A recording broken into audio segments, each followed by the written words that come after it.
Welcome to Dear Alice, a lifestyle approach to interior design.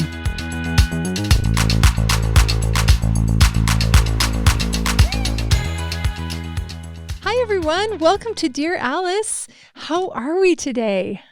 Good. Yeah? Feeling good. Good. Yeah. I like our topics today. Get ready. It's going to be a good one. It is going to be a good one. I don't know. It's sunny outside. Things are growing. Like, it's a beautiful time of year. I love it. And happy 4th of July, everybody. Yes. Yeah. I think this is one of the best holidays. I don't know about you guys, but yeah, you just get to bring yourself and maybe a few things in a suitcase. A camping chair to the parade. Yeah. Get to light some stuff on fire. I know. Yeah. It's awesome. It's pretty low maintenance, but it feels really good. Like Christmas feels good. I think this just feels amazing. It feels good without the it's a real demands of Christmas. I agree. You can just show up and have a good time. Yeah. Food's awesome. If you're not hosting, but Yeah, and you're like gonna enjoy a popsicle and do the things you don't always get to do. Yes. Yeah. I love this. So if you're hosting, I hope you guys have the best time with 4th of July. Yeah. Or if you're just going and partaking and helping out, I just hope you get to feel the magic of it. Yep. Yeah. Remember your sunscreen. Those of you that are in Bahrain or not in America or in Great Britain or wherever, then feel free to celebrate with us, but yes, definitely But enjoy summer. Yeah. Enjoy summer, Yes. yeah, we love it. Enjoy some watermelon. Yes, I love it. Should we jump into it? Let's do it. Let's do it. Okay. Today we're going to talk about something maybe a little shocking to some of our listeners. Before we get totally into it, but also leaning into it, I have a question for you guys. Please. What is a teeny tiny something that you're loving lately? Like a little small obsession, that you're into? Yes.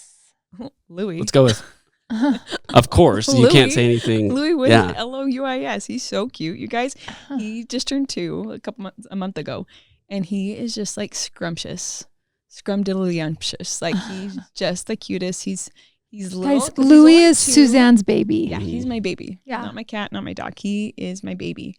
And the third boy, and just like our favorite toy. He's so cute. He's so cute, and they all are so different personality wise. If you have children, they just come down as they are. And Louis is just like, he's a spark plug. He's funny, but he's just really happy and joyful. Like he's just my little exclamation point at the end of the sentence. And everything he does right now and the way he walks. In fact, I joked with Jess about this. I'm like, I should make an Instagram handle called Louis in Shorts Doing Things. Yeah. Because there's nothing cuter or smaller than Louis Shorts, him doing things, small things. And the rest of his tiny leg coming out of those shorts that feel long. His big chubby calves. It's and just these so small cute. shorts. Oh, Yeah. 2 to 3 is like my favorite age. It's for so sure. good. Yeah. It's so good because they can communicate, but they're just still, they'll cuddle. It's the best. They're sponging up life. They're absorbing it, and it's so awesome to see. It's the best. Yeah. Yeah. So that is my favorite small scaled item of recent. Yeah. That's awesome. What about you? You don't have any small scale children. So. I don't. I have a really cute dog that we're obsessed with, Lady Bennett. I think we tell her every day how much we love her and how adorable she is. And she's also just a tiny bit pathetic. And Adam and I like to talk about her and be like, we made her this way though. Because I feel like as pets, like they do come down a certain way with a certain personality, but then however you treat them is kind of what they become as well. And probably the lack of training and the amount of, and she's a King Charles Cavalier Spaniel. So they just love. They're like Velcro and they just want to be on you, which is really, really cute. But I was trying to think of something. There's a product that I really love that I think makes a big difference. And I'm going to grab it out of my purse because I want to tell you guys exactly what it is. You're going to put it on your lips. And this is the kind of stuff I like to know from people when I listen to podcasts. Like, what's a little tiny thing that can change my world? So let me grab it really quick. Okay. Yeah, Cori. I'll do mine. Yeah. I am a huge gum and or mint person. Really? Yeah, I didn't know if you guys knew that about me. That's fun. I'm a mint girl. Okay. Yeah. I get them at Trader Joe's. You can probably get them multiple places. But have you ever had Velomints? Yes. I think so, yes. Yeah, I've been obsessed with them lately because it's the mint that turns into a gum. It's amazing. Yeah. I love the texture. I'm a very textural person when I'm what was eating something. In the old days, there was a gum that had a center that was gooey. That was gel in the middle. You'd chew in the gum. Oh, yeah.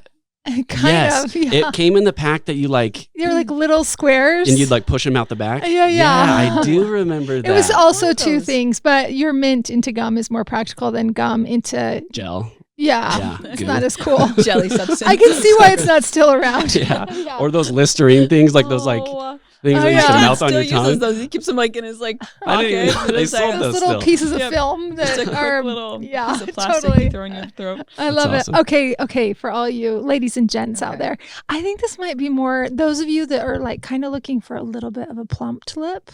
This is just clear, and some people just use it as a lip mask before they go to bed.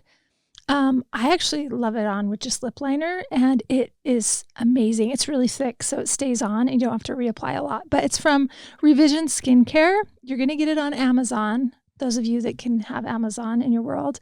And it's called Youthful Lip Replenisher. It's a little black tube, and it is amazing.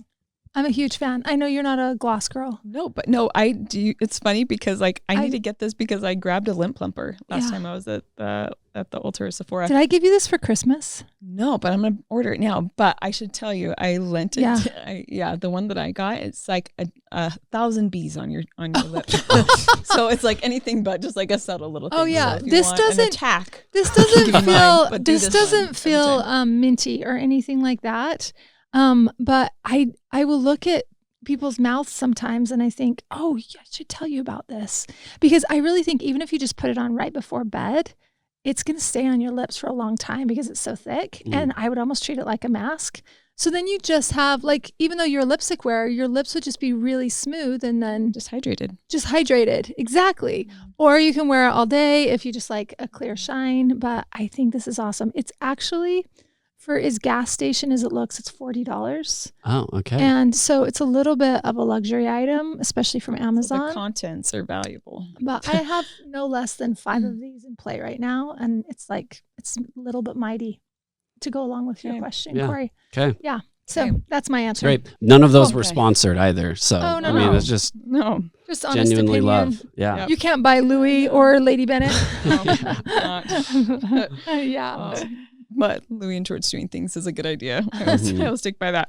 Okay, back to the podcast. Today's topic is really fun because I think one thing that we are really great at, that we continue to get praise for from clients, and just as you walk into space, you feel it, is scale. We're good at like using scale to like make a room do something great. And so a lot of times we're preaching, get the bigger rug, get the larger art. Like all those things make a big, big difference, especially for these large homes that we have here out west. Or if you want to take your small space and make it look larger. These are space expanding tricks we're always talking about. And I feel like if you're a good interior designer, you're going to know how to manipulate a space and make it look extraordinary, even if it's tiny. Yeah. But today we're going to flip the coin a little bit and we're going to talk about how small things can make a massive impact in a space. And I think as I went through our portfolio and just been studying, like when have we done small things that have really impacted the space and the reason why we do it? And that's equally as important to know how to use small. Yeah. And so today we have, I believe it's 5 scenarios where we're going to tell you how to use small to make your house grow in a big way. So, I want to just lay down one quick rule in small things because this might help you guys as you're trying to figure out where you're going to play your small tricks. And that is, I think in general, small things look good in small areas. So for instance, we have like our little penny lamp, this tiny little lamp that we have that's a little orb body and a little tiny shade. That doesn't look good on a nightstand. That looks good in a little secretary or on a floating shelf in the kitchen or underneath your upper cabinets on your, just like right underneath there where your backsplash is. It looks magical and makes a huge impact because it's a light and it's turned on in a small space. And you're like, where did you get such a tiny lamp? And the glow. Yeah. The glow. So in general, that's the rule we're going to give you. And then we'll go ahead and get into these 5. So number 1, we would say is, I think mirrors. There's times to use big mirrors, but one spot that I've noticed like amongst like a lot of things that we do here at LID and Alice Lane is that a lot of times on top of a bed, I think we always like crown it, usually with something smaller. I feel like 75% of the time it's with something small. Here in Rachel Parcells' bedroom, you can see how we did this with her 4-poster. And especially with the 4-poster, this is one that we do a lot. But we'll just like kind of just like give it like a little dot at the top. You can imagine if we tried to do anything larger than that, how it wouldn't scale correctly and it wouldn't have the impact either. There's something about like the scale, the width of the headboard, and the, I don't know, just like the sweetness of it's that just like scale, a this punctuation mark. There's like a little reverence to it too, where I think if we did anything more boastful, it wouldn't be as lovely. And so I just think that there's something so precious about this little top of the pediment, you know, that we do on the top of beds a lot. So the small mirror is really good. I think with doing a small mirror, small anything, even though it's small, I think design wise, it should be great. It should be a convex mirror. It should have a really great dimensional frame. It should just have something that's giving back to the space and just kind of giving that little like punctuation, like we said, above that bed and that scale. Creating some interest. Because the bed's giving the large piece. The rug's doing a lot of the large heavy lifting. And so it's just this little guy's, I guess, job to just kind of just like, I don't know. He's like the crown jewel. He's like the period at the end of the sentence. Yeah. So it's love doing a mirror. I agree. A small mirror and convex, like you said. So it's like domed and it's kind of precious and hard to get, right? It's just not your average flat mirror. Exactly. This is one instance it's not above a bed. Those of you that are listening, we're just showing a few photos. So if you want, you can watch this on YouTube, or we'll just try and describe what we're showing you. This is above a fireplace, and we had a really large vaulted room. So the fireplace kind of follows the vault at the top, and we've punctuated it very small with another little mirror. Yeah, and this is like more of it was a remodel and used to be very like traditional, and the mantle was very yellow. And we did this kind of more contemporary move, where a little bit more white space is necessary for it to come across. Yeah. So again, above this mantle, that's kind of this contemporary floating over mantle, we put again this really dimensional mirror just to kind of just like highlight the space around it. Yeah, I think was its job. I think too, that's the time when you say like small things in small spaces, again, majority of the time, that is the rule, you know, with the penny lamp, and even with like in context with everything else in the room, like it just wants to be small. But sometimes when you have something that's like precious or reverent, it's okay for that to be small on a larger thing, but it will take a little bit more of a master's degree in design to figure out when that should happen. Yeah. When a small piece of art makes sense on a larger wall, because it's got to be super kick-ass. Yeah. It has an amazing frame and an incredible story, and it should feel like a museum moment at that time. Yeah. So that's what this kind of feels like to me. That's a very museum moment to me. Agreed. That's really great. Yeah. Let's tell them kind of the same thing, but with small art. Oh, okay. When we're going to do small art. Good segue. Yeah. Good segue. Art. Yeah. Okay. I feel like same rule as the small mirror. Sometimes a small piece of art above the bed feels really, really focused and simple and also restful. Yeah. Yeah. Do you want to tell them what they're seeing here if you're watching again? Yeah. So this is this really amazing pool. It was for a pool house, and we did this bedroom with this crazy wallpaper. And so there's a lot of rhythms going on. And so above this headboard, this long, low headboard, we want to just kind of bring a little piece of art, something with subject and a lot of white matte. So we brought this framed butterfly from Form and Pheromone. And it's the exact thing that looks like it just kind of floated in through the window and it just landed there. It's so perfect. And I think too, especially as you're analyzing beds, since we've talked about it with mirrors and with art, it's kind of understanding what's happening above your nightstands, what's happening above the bed, what's happening everywhere in the room. Because again, if you want it to be a kind of a quiet moment, which I think bedrooms should be, that small thing helps it to be quiet. Yeah. So this is another great example of, instead of a mirror, this is part of our, anyway, this project is really beautiful. And instead of a mirror, we did a little piece of this kind of blush, really quiet art. It felt a little bit more gallery, and it didn't make sense to do a mirror because we used it elsewhere in the room too. So that's a great example. This is another of a girl's room, and it's just, again, that quiet moment. It's of this little plant, kind of like the butterfly, but it has a lot of white matte. But again, it's just like a little thing that kind of describes the person that's sleeping there and what they're into. I love that.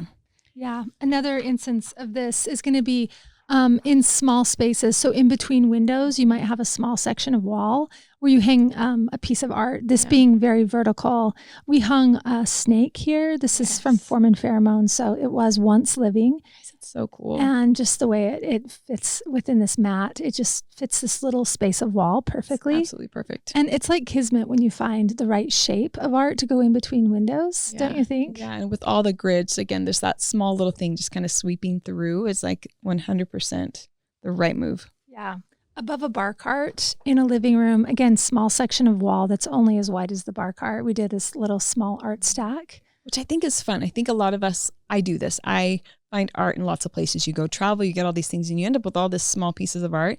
And to make it more impactful, put it in a collection. Throw your small things together and just like make a crew of them, And so this is a great example of just the right stack.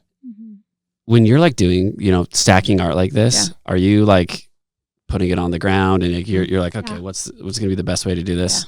Awesome. And it's actually like on the ground in front of the bar cart. So you're still making the composition with the scene in front of you and you can tell what's reacting. And if you got like the right players. So and the finishes of the frames, but I think just like subject wise, the frame, the size.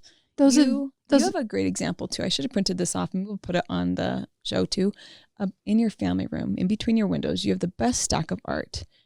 With like anyway, more Foreman Pheromone. Again, that's a great idea of just like smaller art that's stacked in between windows. Yeah, and we graduated height or widths here. We went the widest piece on the bottom to a little bit narrow to a little bit narrower, and that organization feels good. Yeah, and keeping the frames all in the same tone. We're using black or gold, and I think they all really complement each other. Beautiful, in a great way.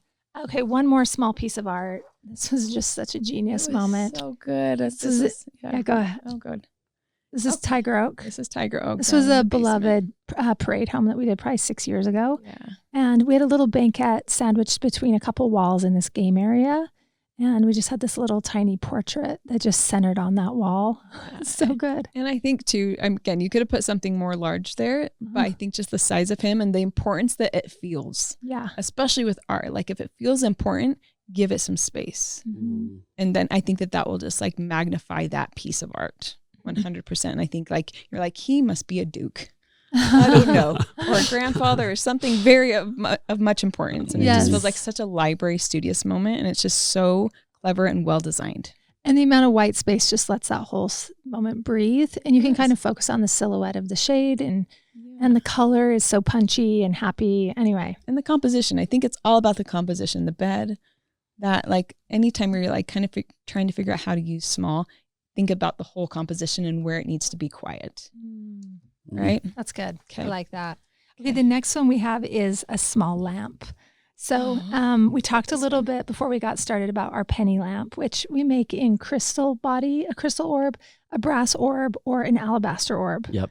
And this has been our best seller, I would say, of the lamps. Yeah. I mean, especially the, all of them together for sure. Yeah, for sure. And I feel like the brass one, I mean, just for all those listening, the insiders, that one sells out first, right? Yeah. I mean, we can't keep it in, but it's real brass though. They're all beautiful. Really, you know what's best for your scene. I feel like it's affordable. You can pop it into any moment and be like, oh, you get all this surprise and delight of using the tiny thing in a small space. Yep. So these are a few examples of our work of using small lamps in small spaces. So here on my floating shelves in my kitchen, you can see I have this little tiny lamp here, and it's just, again, one of those little points of light that you're like, how did you get that little thing on the shelf?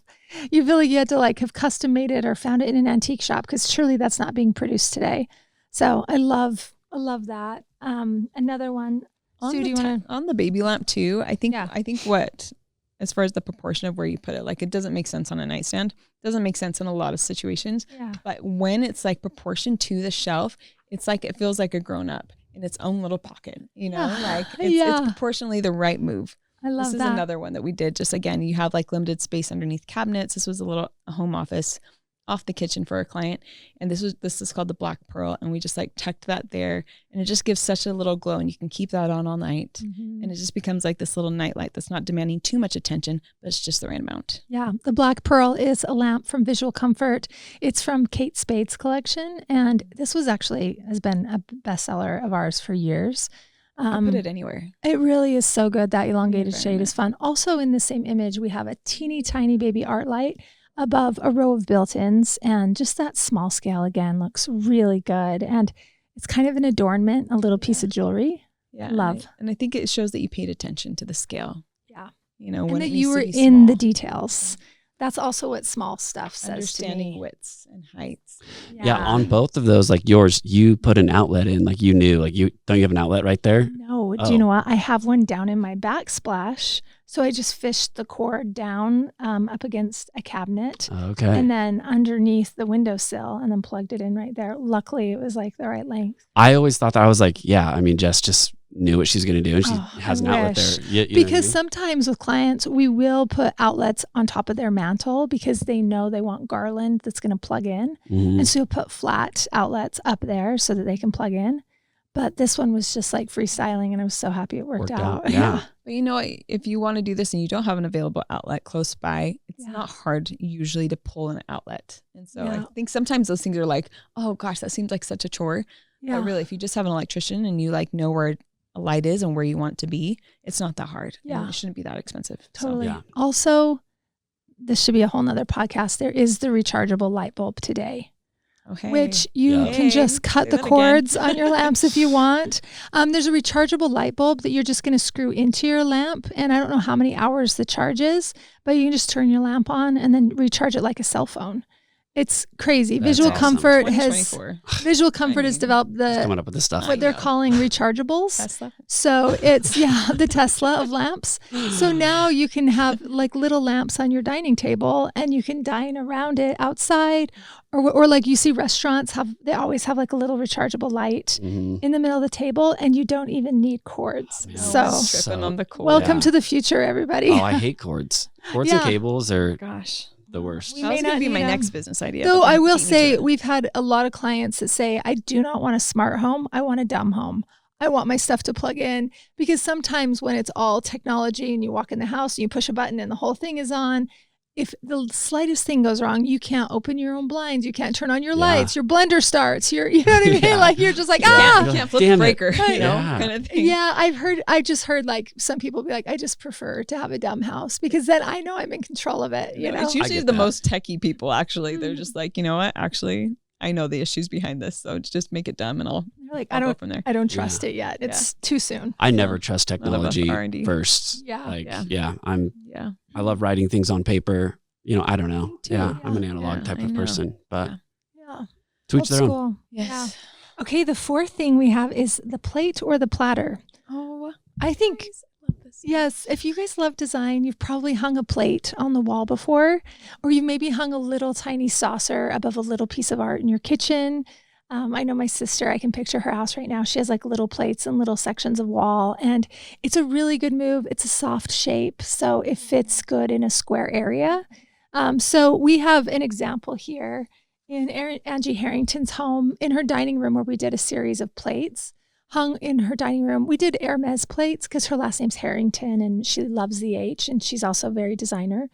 So this was a fun series we laid out in CAD of dinner plates, platters, and like salad plates, saucers to come up with a cute rhythm. So these small little things can make a really great composition, or you can just go solo, with it. This is an example of hanging 2 silver platters above a dining chair in the corner of a dining room. So cool. That's that graduation of scale too, just like the top of it, and then it just kind of pediments up again, like the bed. Same thing with the chair. We did this in Taylor's house in Purchase, New York, and she just had this like bright blue wall with these chairs, and we just did like 3 plates just right on top of a row. Because I think we're all used to seeing plates in big productions, right? If you like traditional design, you know what that looks like, and it's fabulous. It's good. Yeah. But even on small walls, I love that we're like noting this, like little just simple stacks is a beautiful time to use a small plate. I love that. I love that too. Okay, the 5th thing is a surprise motif. So we'll have to explain a little bit. There is an architect, interior designer here in Utah named Robert MacArthur that I forever had the biggest crush on his work before I even started Alice Lane. And if you would go through his homes, he would always have these motifs. Like he would use a black roller shade on almost all his windows. And in the bottom right corner, he would do a cursive alphabet letter. So you would sort of see the alphabet graduate around the house, like a series of windows would be like A, B, C. And then you'd walk into the next room and a DEF, and it would kind of continue. That's so cool. And he would have them hand painted on with beautiful script with a white lowercase alphabet letter. So lowercase a, lowercase b. And that would be this little signature. Or he would have like a little tiny tile put into a big rhythm of tile, but a little tiny one centered on the faucet in a powder bath. That's just like a little raised detail. And you would just kind of look for these Easter eggs throughout the house. And these small motifs were just romantic and interesting. And they felt very personal to the homeowner that lived there. And this alphabet series was kind of a signature of his. And it was just so fun to get to walk through his home and look for the Easter eggs. So a few things we've done with clients to get a little motif. Yeah, there's a remodel that we did when Alice first started. This was one of our first clients. And a good friend, and we had a plasterer, Tyler Hunsinger, with iconography, come through and do a lot of beautiful, large, grand motifs throughout the house. But the thing that I loved about this home is that he would, like, in a quiet little like corner in the entry, he would like gold leaf a little mushroom on the wall, and you're just like, oh my gosh, that's just, it's so happy, and it just like it winks at you when you walk into a space. And these like were just kind of found throughout the space, and just kind of just like a treat for the client. That just, again, that surprise and delight. It was just so happy.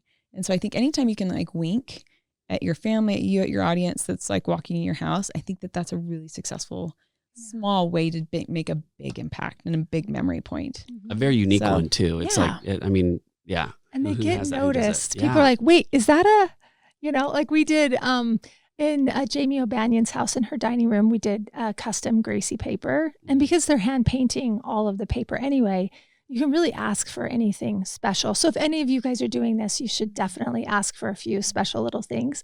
So for her, she wanted to have her 3 kids represented in the wallpaper.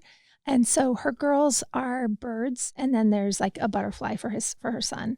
And they just went in and they made sure that the birds we showed them exactly where the art was going to be above the console. We showed them in CAD. We laid out all the wallpaper. So we put the birds in 2 little spots above where the art is.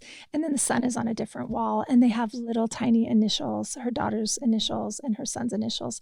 And you don't even know it's there. You have to look for it. In fact, we thought that they forgot it. And as we were all looking for it together, she found them, and she was like, oh my gosh, that's it. They did. They remembered all of them, and the art's not covering them. So you guys can make your home special if you're doing something like that. Or you could even just, hand paint something on your own wallpaper if you were like, this is for the grandkids, or, for my children or whatever. I think it's just the unexpected, right? Yeah. That's the surprise and delight. I remember Robert McCarthy, I think this was the first time I saw this happen too, was just the framed recipe, like the small little recipe cards. Yeah. And again, I thought that was just like such a sweet, like little surprise, because it looks like art. Yeah. But as you like go closer, you're like, oh my gosh, that's grandma's molasses candy. Yeah. And we ended up doing it at my mom's house, and she has a small little wall, and we stacked like all these recipes, but it was inspired by like his little like wit. Just precious. Yeah, that's a really good gift idea, you guys, is that you guys could find grandma's recipe cards or your mom's. It's fun to see their handwriting, especially once they're gone. I know my grandma had a famous pie company, and we all make her pies today, and have my aunt's handwriting. She's passed on all the recipe cards. And that would be such a gift to get an original card of some sort framed for them to just always have in your kitchen. I think it's so sweet. Yeah. I love that. So good. Well, guys, that concludes our Small and Mighty episode of 5 scenarios where you can scale down and have it make a really big impact. Before we say goodbye, though, I wanted to remind you guys about a unique program here at Alice Lane, and it's our To the Trade program. For all you designers out there, it's definitely something to look at. It's founded on just good partnership. I think all of us at Alice Lane, we've figured out how to really train our warehouse or delivery guys, how to properly install a home, how to hang art, how to deliver things in a way. So rugs on the truck first, those foundational pieces. And we just really know how to take great care of trade. We also have exclusive, over 600 unique SKUs of exclusive product that we make, where we are the only place where you can get these things. So we would love to be able to support your needs. We have trade representatives on standby to help you, and it includes exclusive discounts, expert help, early access to pre-shops and events, and it's available nationwide. So to be to be a member, just go to alicelanehome.com, click To the Trade. Your success is our success, and we can't wait to assist you. Thanks so much for listening, guys. We'll catch you next time.